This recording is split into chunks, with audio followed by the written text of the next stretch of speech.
नमस्कार मित्रों, मैं मुस्कान गर्जना न्यूज़ के सोच और समझ कार्यक्रम में आप सभी का स्वागत करती हूँ। आज हम बात करेंगे हिंदुस्तान की धरोहर के बारे में। ज़्यादातर हम अपनी संस्कृति, अपने विचार और अपनी धरोहर का मूल्य समझते नहीं हैं, और वही चीज़ें पश्चिमी देश होकर आएगी तो हम खुशी खुशी गौरव के साथ उसे अपनाएंगे। जैसे हम योगा की बात करें तो बरसों पहले वो हमारे लिए योग था। बुजुर्ग और समझदार लोग योग के बारे में समझाते थे और अपने जीवन में योग की महत्ता पर भार देते थे। लेकिन आम जनता योग को स्वीकारने के लिए तैयार नहीं थे और योग करना वो अच्छी बात नहीं मानते थे। लेकिन वो पश्चिमी देश में योग से योगा बन गया और पश्चिमी देशों के प्रभाव में आकर खुशी खुशी गौरव के साथ योग को अपनाने लगे। वैसे ही बात संगीत की है। हिंदू शास्त्र में संगीत का महत्व बहुत है और संगीत से रोग का उपचार भी हो सकता है। लेकिन पहले भी कोई मान नहीं रहा था और अभी भी कोई मान नहीं रहा। विश्वविख्यात संगीत सम्राट तानसेन जन्म से ही बोल नहीं पाते थे। 7 साल तक उनके मुंह से एक शब्द नहीं निकला था। उनकी माता पिता मकरंद और कालिंदी बाई ने उनके उपचार के लिए बहुत कुछ किया, लेकिन कोई फायदा नहीं हुआ। तब उन्होंने उसी काल के महागायक मोहम्मद गोश को उनके उपचार के लिए सौंपा। मोहम्मद गोश ने पहले भी शास्त्रीय संगीत से कई लोगों के उपचार किए थे। अब तानसेन की बारी थी। मोहम्मद गोश तानसेन के आगे शास्त्रीय संगीत गाने लगे और धीरे धीरे तानसेन पर संगीत का असर होने लगा। उसके बाद तानसेन बोलने भी लगा और गाने भी लगा।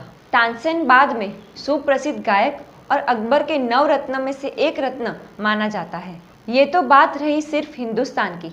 अगर यूरोपीय देशों में भी उनका इतिहास देखेंगे तो पता चलेगा कि वहाँ भी ये बात सच साबित हुई है। इंग्लैंड के सम्राट जॉर्ज तृतीय विशाल उद्वेग, खेद उन्माद जैसे मानसिक रोग ग्रस्त हो गए थे। इजराइल का शासक साल और स्पेन का सम्राट फिलिप फिक्त मानसिक रोगग्रस्त थे।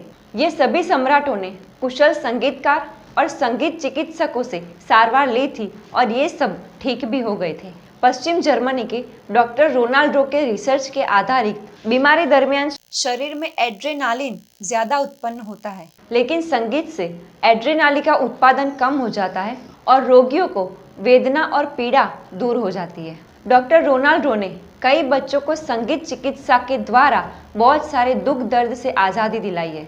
अमेरिका के डॉक्टर जॉर्ज स्टीवनसन और डॉक्टर नॉर्मन विंसेंट पीले ने साबित करने की कोशिश की है कि गाना बजाना और श्रवण करना ये मन को शांति और स्वस्थता देता है।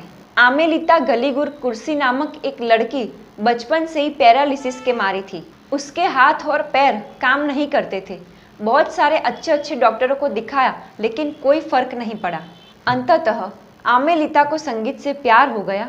वो बजा नहीं सकती थी, लेकिन सुनकर गा सकती थी और वो भाव विभोर हो जाती थी। धीरे धीरे उसका शरीर स्वस्थ होने लगा। हाथ पैर धीरे धीरे हिलने लगे। समय जाते वो चलने और दौड़ने लगी। संगीत वाद्यों को भी बजाने लगी। अब वो बता रही है कि पिछले 18 सालों में उन्हें कोई बीमारी नहीं हुई। हर रोज आधा घंटा वो आज भी गाती है। अमेरिका के पीटर्सबर्ग की अल्कोआ नामक कंपनी के डायरेक्टर राल्फ लॉरेंस कुशल वायोलिन वादक है और उनकी पत्नी ग्रेस वैन श्रेष्ठ पियानो बजाती है। ये संगीत प्रेमी दंपति म्यूजिकल ट्रीटमेंट के बारे में अभ्यास कर रहे हैं और उनकी एक महिला दोस्त को संगीत सुना कर तकलीफों से आज़ादी दिलाई है। अब उनको लग रहा है कि संगीत उपशामक और रोग निवारक है। ये क्षेत्र में कुछ करना चाहिए और यही सोचकर उन्होंने एक संस्था का गठन किया और नाम रखा R4R, मतलब कि recording for relaxation, reflection, response and recovery.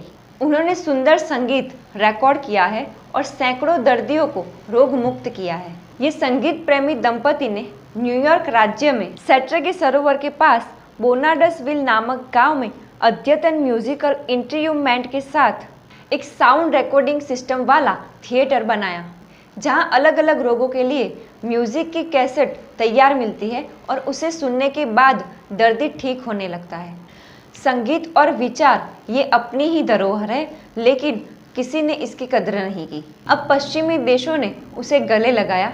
अब हम जैसे योग को योगा करके स्वीकार कर रहे हैं, वैसे ही म्यूजिकल ट्रीटमेंट को भी पश्चिमी गौरव के साथ अपनाएंगे। धन्यवाद।